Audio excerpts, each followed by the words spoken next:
In the last session, we talked about how someone can face the common challenges and what is the technique. I also shared APS technique, right? Active sentences, passive sentences, and situational conversation. Because once you understand the difference between active sentences and passive sentences, then nobody can stop you. You can easily use simple sentences. Suppose I gave this example also, like you don't know the word freezing. Freezing means very cold, but you know very cold, so you can manage like it's very cold. Someone who has the advanced knowledge of English language, he or she will use today it's freezing. So there is difference between simple use of English language and the advanced use of English language. Phraseology is really important in case of English language and communication in English language. These phrases will help you to become confident. By the way, this type of phrase, right? Suppose as soon as, you can use, there are lots of phrases. You have to develop your phraseology, the bank of phraseology. The moment you understand that, okay, I have 50 phrases which I can use in my daily communication, which I can use to communicate with my colleagues in office, then you are on, you are inside the process, you are through the journey.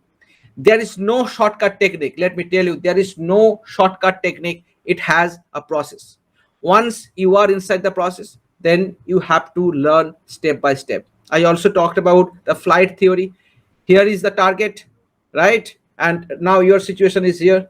If your journey becomes flat, like there is no development, no attempt, conscious attempt from your side to improve your language, one day you will feel like here, you will be here, and then you have to look upward straight, and the target will be there. I have to communicate, I have to give a presentation, I have to face the interview board, I have to convince them, I have to give the answer of, hey, tell me about yourself, hey, why should I hire you, what is your strength and what is your weakness, what is your long term goal, what is your short term goal, what is your plan of higher studies. There are many interview questions, right?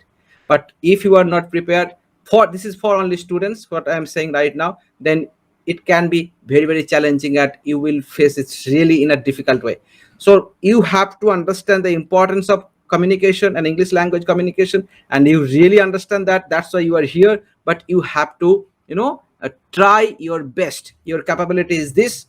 If you try with this, the result will not be there. If your capability is this, if you try with this, then there will be result. You have to implement whatever you are learning from the sessions or from your, natural sources, from the nature. You have to implement. Without implementation, you don't know whether that's going to work or not. Suppose you know what is communication, what is the common challenges, but you have the challenge, you are not taking care of your challenge, then how someone can help you? You have to understand that communication and these part, the soft skill part, they are related. Communication, if you only use English language to speak up, then that will be spoken English. But once you are using everything to make your communication successful, so that people can like you, people can talk about your image which you have created, the brand, it's become, it becomes communicative English. And spoken English, communication, communicative English, they have connection. That's why the importance of soft skill is there. Soft skill is nothing but the way you represent yourself. You have the knowledge, you are a great mechanic, suppose, just imagine you are an engineer, but you don't know how to represent yourself. Communication will come, soft skill will come. Together they will create communicative English.